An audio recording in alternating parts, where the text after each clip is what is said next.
Hi guys, welcome back to my channel. Okay, today I have a video on this guy here on my screen. His name is Jerry Dorisme. He's 28 years old. He is being charged with first-degree murder and rape of a 13-year-old girl. Her name is Rose. I cannot pronounce her last name. Her name is Rose. Her real name is Rose Dieujuste. If I'm pronouncing it wrong, I apologize, family. But this guy is being accused of raping this young lady. Now, this happened back on 4th of July. This past 4th of July. They stating that this guy was homeless. He didn't have nowhere to stay. He always was found roaming an area, in the little area where they lived. And by no means did they know each other at all. So I guess this particular day, it was like a random act where he found Rose. Rose was on her way to visit her friend, per family, but she never made it. I guess the guy, Jerry here, had purchased a knife earlier that same day. And later on, he killed her with the same knife that he purchased early on. So we're not for sure. My opinion is that I don't think it's a random act. If he been roaming this area for weeks and weeks and weeks, he already had intentions on to do what he was gonna do. This is nothing like, oh, I'm gonna wake up, I'm gonna go rape somebody and kill somebody today. No, this was all planned out, I think. But that's neither here nor there.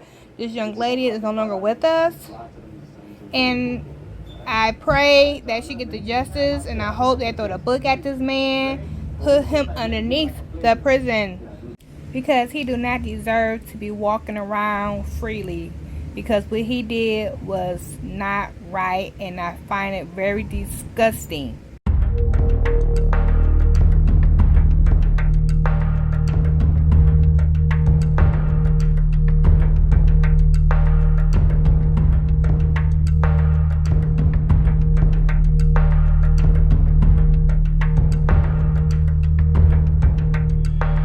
This is the 13-year-old girl who was murdered in Orange County. It happened on the 4th of July.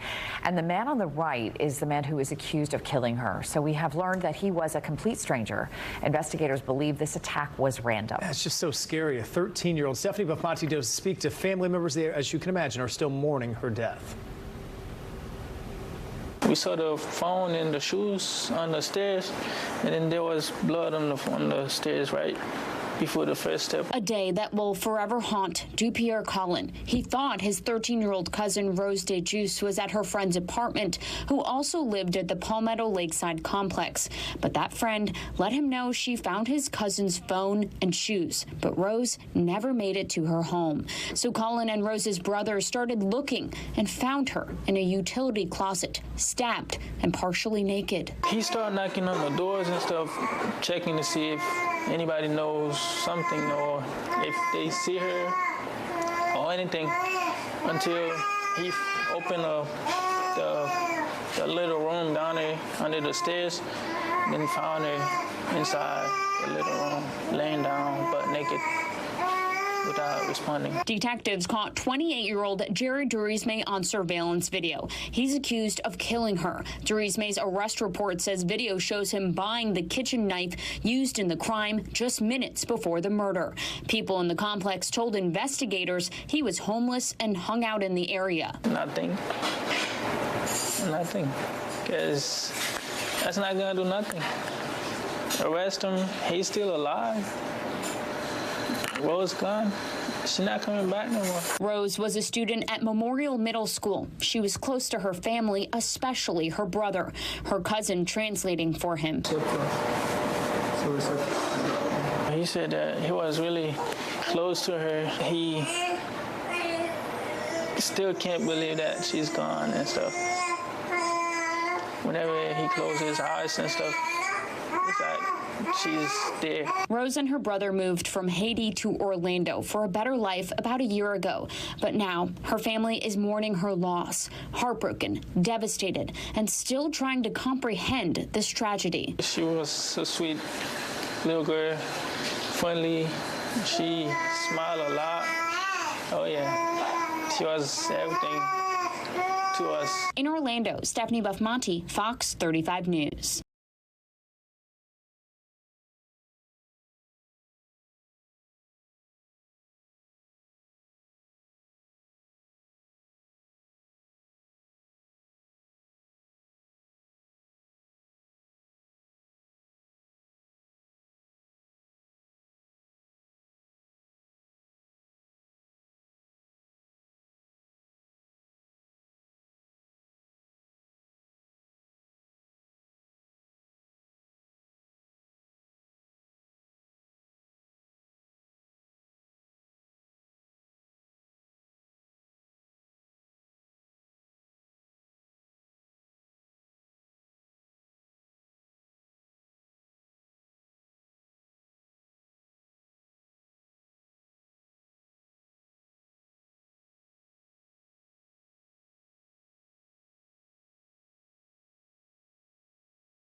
In the apartment complex where she lived, when deputies rose in that closet, attempted CPR and first aid on her, and she was unresponsive.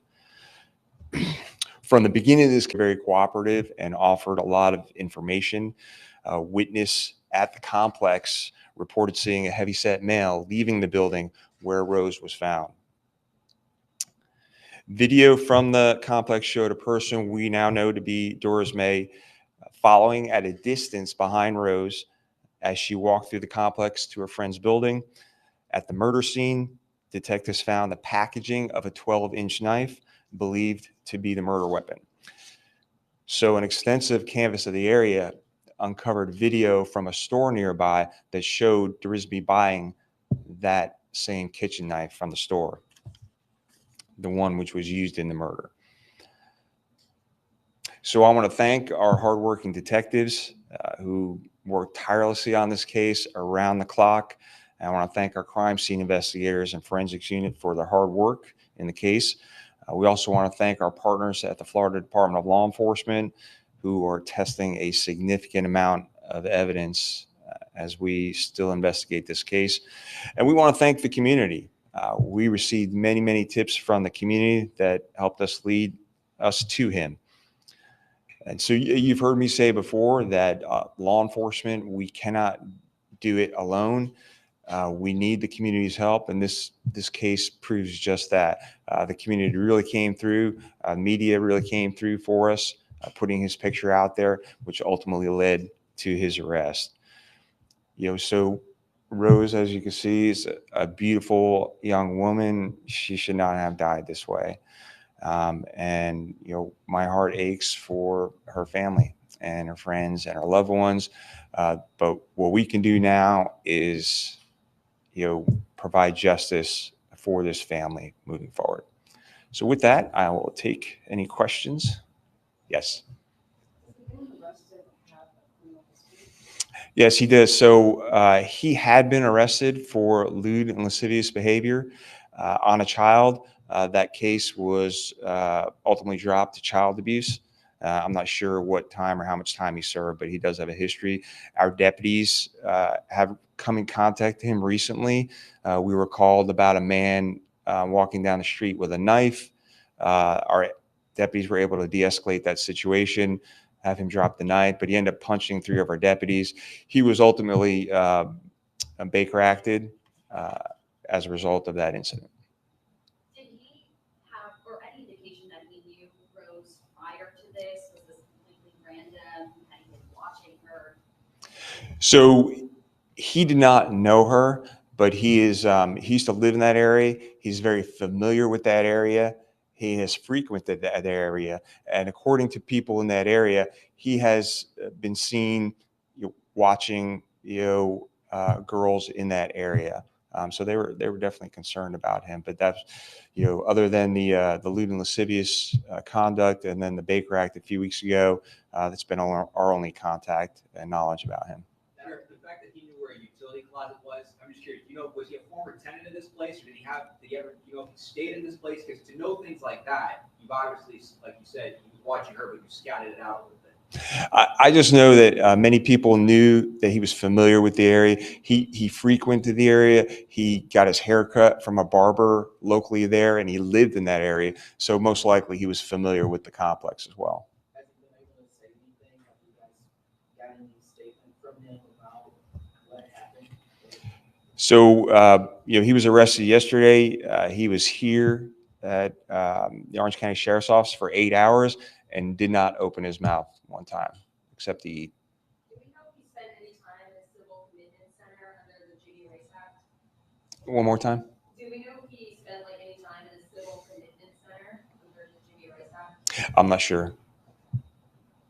Are you guys testing any sexual assault case? Yeah, that's correct. So obviously there is signs of sexual abuse. We cannot confirm that yet. So the Florida Department of Law Enforcement and others are collecting all that evidence to see if there was actually a sexual assault. And we know she was, partially clothed when she was discovered. Is Dorisme from Orange County? How long has he been in the area? He's been in the area, or at least in this country, since 2008.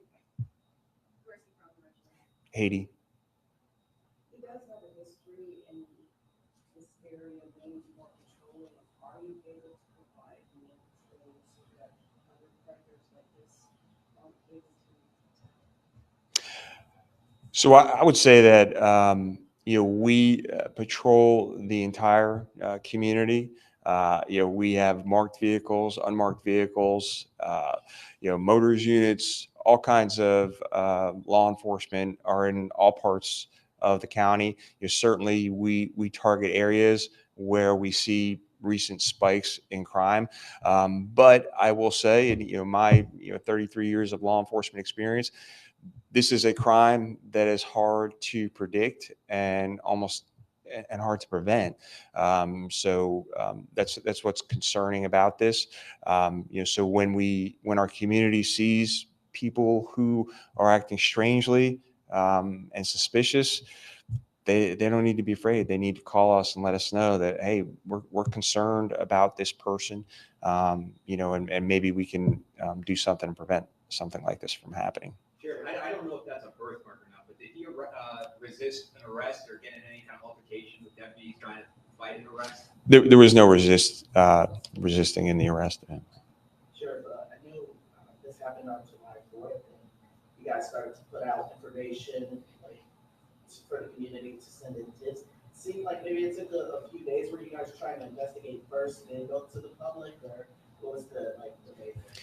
So in any of these cases, homicide cases specifically, just know that our detectives are really working nonstop around the clock. Obviously, bits and pieces of information are coming in.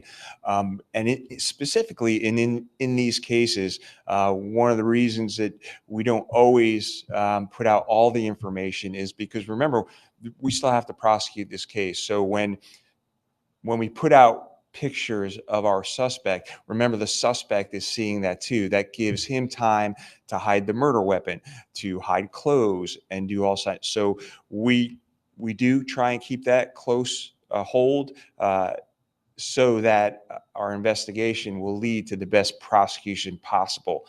Now, when we are at a point where we need the community's help, where we were in this case, that's when we will put it out. But just know that our detectives were working on this case nonstop since we got called. And Jerry, you mentioned that the community was really helpful in kind of getting this solved. Any sense of how the community has been coping with the loss of a 13-year-old that they, knew and recognized? Yeah, I mean, if you even look at the comments on our social media pages, you can tell the community is upset. We received many tips about him. I know where that person's been seen here. I know his first name is Jerry, and in fact, his father also called us to identify him as well.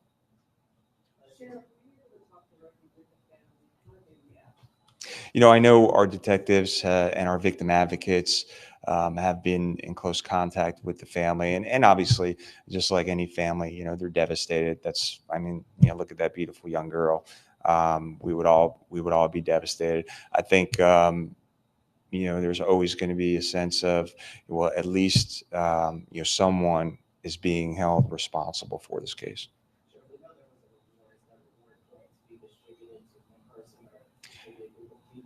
The yeah, that'll all have to be sorted out by Crime Line, because yes, there were many tips that came in. Knowing that he was from out of the country, I'm just curious, was he here legally? Was he following all the things? Was he had the arrest prior? Was everything there? Yeah, it's my understanding that he was here legally since 2008. Thank you.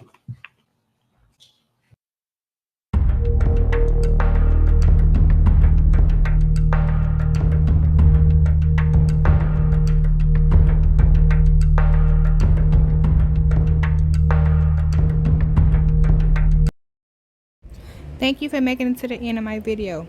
If you like my content, please don't forget to subscribe, comment, share, and like. Until next time, y'all.